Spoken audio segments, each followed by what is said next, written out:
അനു ഏറ്റവും എൻജോയ് ചെയ്ത ഒരു ഷൂട്ടിംഗ് സെറ്റ് ഏതായിരിക്കും? അത് ചന്ദ്രേട്ടൻ എവിടെയാ അങ്ങനെ തന്നെ ചെയ്തതാണ്. ദിലീപേട്ടന്റെ കൗണ്ടറുകളും തമാശകളും സാധനങ്ങളും ഒക്കെ ഭയങ്കര ഇതായിരുന്നു. ഇതിഹാസ ഭയങ്കര ഇഷ്ടപ്പെട്ട് ചെയ്ത പടമാണ്. ഡയമണ്ട് നെക്ലേസ് ഓക്കെ, പക്ഷെ എനിക്ക് തോന്നുന്നു ഒത്തിരി പിന്നെ 12th Man ഭയങ്കര ചില്ലായിരുന്നോ? എന്ന് വെച്ചാ കൊറോണ കഴിഞ്ഞിട്ട് കേറുകയാണ് റിസോർട്ടിൽ, നമ്മളെല്ലാം RT-PCR എടുത്ത് കയറ്റിയിരിക്കുകയാണ്. വെളിയിറങ്ങാൻ പറ്റുള്ളൂ.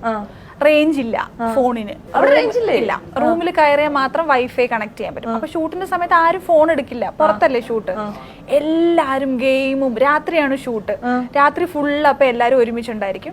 ഫുഡ് കഴിക്കല്, ആ പാർട്ടിയാണല്ലോ എപ്പോഴും. മറ്റേ പാർട്ടിയുടെ ഷോട്ടിന് വരുമ്പോ എല്ലാവരുടെയും മുമ്പിലെ പ്ലേറ്റ് ശൂന്യമായിരിക്കും. ഇതായിരിക്കും സംഭവം. ഇടയ്ക്ക് മഴ പെയ്യും, നമ്മള് ഷെഡിനകത്ത് കയറി നിൽക്കും. പിന്നെ ഒരു രാവിലെ 5 മണിക്കൊക്കെ ആയിരിക്കും ഉറങ്ങാൻ പോവാ. ശരിക്കും 4 മണി വരെ നമുക്ക് കിടന്നുറങ്ങാം, പക്ഷെ എല്ലാവരും ഒരു 11 മണിയാകുമ്പോഴത്തേന് എണീക്കും. എന്നിട്ട് ഗെയിമും സ്വിമ്മിംഗ് പൂളില് ചാട്ടവും കാര്യങ്ങളും ഒക്കെ. രാത്രി ഓജോ ബോർഡ് കളിക്കലും. അങ്ങനെയൊക്കെ ഉണ്ടായിരുന്നോ? നിങ്ങൾ പ്രേതത്തൊക്കെ വരുത്തിയോ? എന്നിട്ട് എല്ലാവരും നമ്മൾ ഏറ്റവും എനിക്ക് തോന്നുന്നു ഈ ഒരു 10-11 വർഷത്തെ എന്റെ സിനിമയിലെ ലൈഫില്, സിനിമയിൽ നിന്ന് എനിക്ക് ലൈഫ് ലോങ് എനിക്ക് വേണം എന്ന് പറഞ്ഞ കുറച്ച് ഫ്രണ്ട്സിനെ കിട്ടിയതും ഏറ്റവും അടിച്ചു പൊളിച്ച്. അത് ഞങ്ങളുടെ കൂടെ ഏറ്റവും ജോളിയായിട്ട് നിൽക്കുന്നത് ജിത്തു സാറും ജിത്തു സാറിന്റെ വൈഫും തന്നെയാണ്, ലിന്റെ ചേച്ചിയാണ്.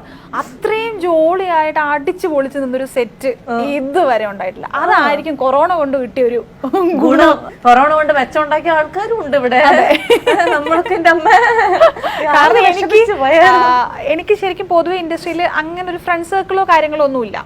ഓക്കെ, ഇത് ആൾക്കാരുടെ അടുത്ത് സംസാരിക്കും, മിണ്ടും, എന്തെങ്കിലും കാര്യം വന്ന് നമ്മൾ മെസ്സേജ് ചെയ്യും, വാട്സപ്പ് ചെയ്യും, ഇൻസ്റ്റാഗ്രാമിലൊക്കെ കോൺടാക്ട് ഉണ്ട് എന്നതല്ലാണ്ട് ഫ്രീ ആകുമ്പോൾ മീറ്റ് ചെയ്യുക, ഫുഡ് കഴിക്കാൻ പോവുക, പുറത്തു പോവുക, അങ്ങനത്തെ ഒരു സംഭവം ഒന്നും ഉണ്ടായിരുന്നില്ല. അതെല്ലാം കിട്ടിയതും തുടങ്ങിയതും ശരിക്കും 12th Man എന്നാണ്. അത് ഏറ്റവും കൂടുതൽ എനിക്ക് തോന്നുന്നു അതിഥിയും അനുമോഹൻ, അനുവിന്റെ വൈഫ്, ഞാന്, ചന്തു ചേട്ടൻ, ഇത്രയും പേരാണ് കുറച്ചും കൂടി ഒരു ക്ലോസ്. ബാക്കിയെല്ലാം അനു സിതാരയാണെങ്കിലും ലിയോണെങ്കിലും എല്ലാവരും കോൺടാക്റ്റിലുണ്ട്. എന്നാലും ഒരു പൊടിക്ക് സ്നേഹവും ഞങ്ങൾ ഇത്ര പേരുമാണ്. അനുവിന്റെ ഒരു സ്കിൻ കെയർ റുട്ടീൻ എന്താണ്? ഒന്നുമില്ല, മോശം ഒരു കുരു പോലും ഇല്ല. ഞാനാണെങ്കിൽ മേക്കപ്പ് ഇട്ടിട്ടും പറ്റുന്നില്ല. ഒരുപാട് പരീക്ഷണങ്ങളൊന്നും നടത്താറില്ല. ഭയങ്കര സെൻസിറ്റീവാ സ്കിന്ന്. ഓയിൽ കണ്ടന്റ് ഉള്ള ഒന്നും പറ്റത്തില്ല. അതുകൊണ്ട് അധികം ഈ കുറെ ശരിക്കും നാച്ചുറൽ ആയിട്ട് ചെയ്യാൻ പറ്റുന്ന കുറെ കാര്യങ്ങൾ ചെയ്യാൻ പറ്റില്ല. കുരുക്കൾ പെട്ടെന്ന് വരും. അതൊക്കെയാന്ന് തോന്നുന്നു എന്റെ മുഖം ഇങ്ങനെ ഇരിക്കുന്നത്.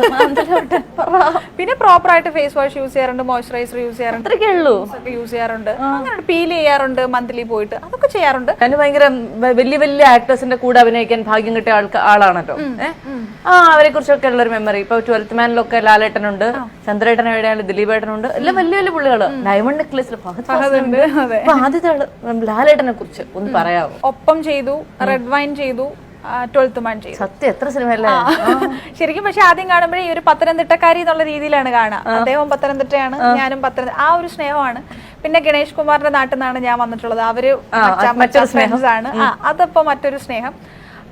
പിന്നെ എപ്പോഴും കാണാൻ കിട്ടുമ്പോ മറ്റേ പുലിമുരുകനിൽ അഭിനയിച്ചില്ല എന്ന് പറയുന്ന ഒരു കുത്തു തരുന്നതിന്റെ ഒരു സ്നേഹം.